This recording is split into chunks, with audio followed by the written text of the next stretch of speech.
bagong baba naman mga boss, ano? MB350. So, flooded na naman. Yan.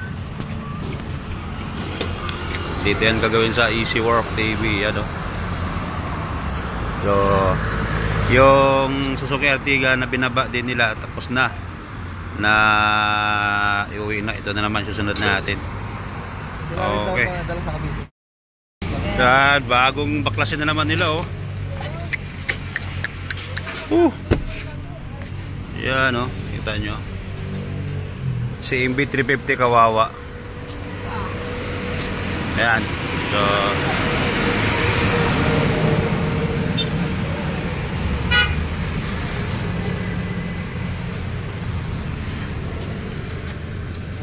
pinasok yung ano to.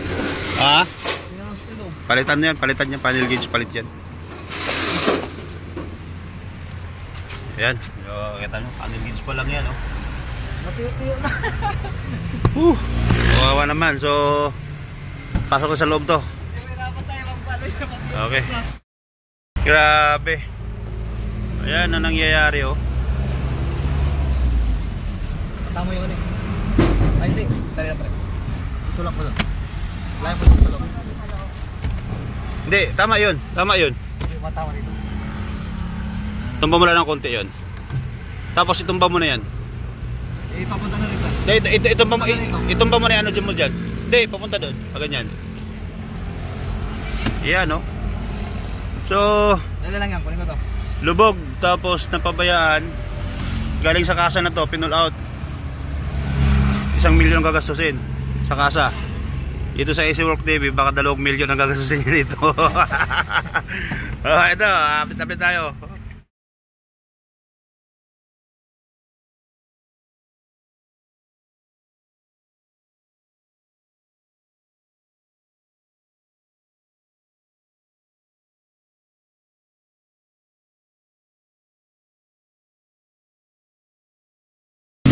So ito na ma'am, yung B350 nyo, mandar na. Yan, so may mga bibilhin pang pyesa. Kaya pa-revolution daw. Okay.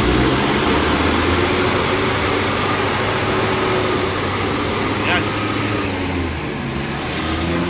Yan.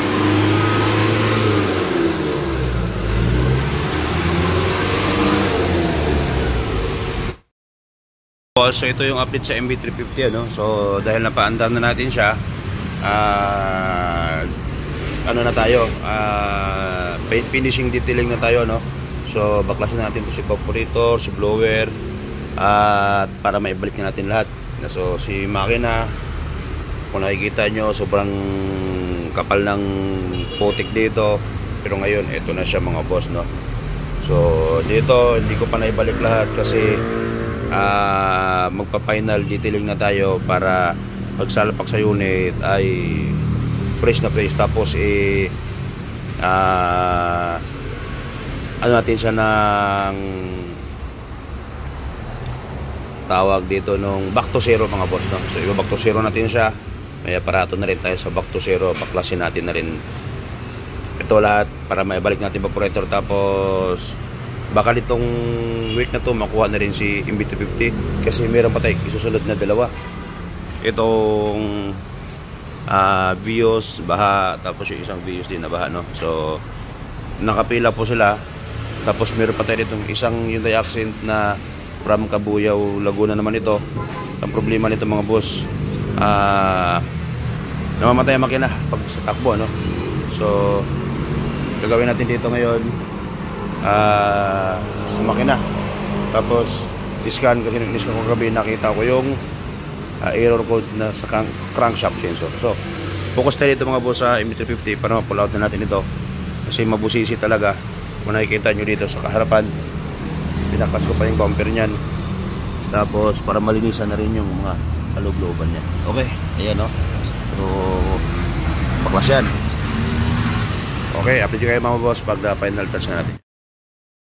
Hello mga boss, so ito na yung update natin sa Nissan MB350 na nalubog sa baha, no? So kita nyo, ma-aircon na yan. Ayan, o. Tapos yan. So na road test na to mga boss. Ayan na siya. Tapos yung ibang gamit nila nandoon. So yan, nalisan natin. Ngayon ang ginawa ko dito, pinalitan ko na siya ng head unit. Tapos lahat po yan intact, no. So aircon na rin, malamig mga boss. Yan, ito yung dinala sa atin na nakatuwing ng galing kasa, pinall out, no. Kasi sobrang laki ang aabotin. Pero pagdating sa atin mga boss, medyo nakatipid si bossing. Kasi nga lahat ng magagawa natin, ginawa ko lahat para makatipid sila, pero quality naman. So yun lang, ito yung apit sa Nissan MT-50, ano. Nice na back to zero na rin ito mga boss. Okay, tayo mga boss, ihatid na natin to si Nissan MT-350. So ay galak. So dadala natin doon sa Miller's Lechon. So napalitan tayo dyan, ano. Kita nyo. Okay. Ayun mga boss, so nandito na tayo. So nandito, ito na yung unit, ano. Deliver na natin dito. So ayan na siya. So ang dating lubog, ngayon ito na siya. Ayan. So Pililla Rizal po, ano. So ang owner po ay dito sila, itong may Miller's Lechon. Ayan. So ito na yun mga boss, dito kami, no. Doon galing nga na baha sa looban na yan. So ito na siya. Okay.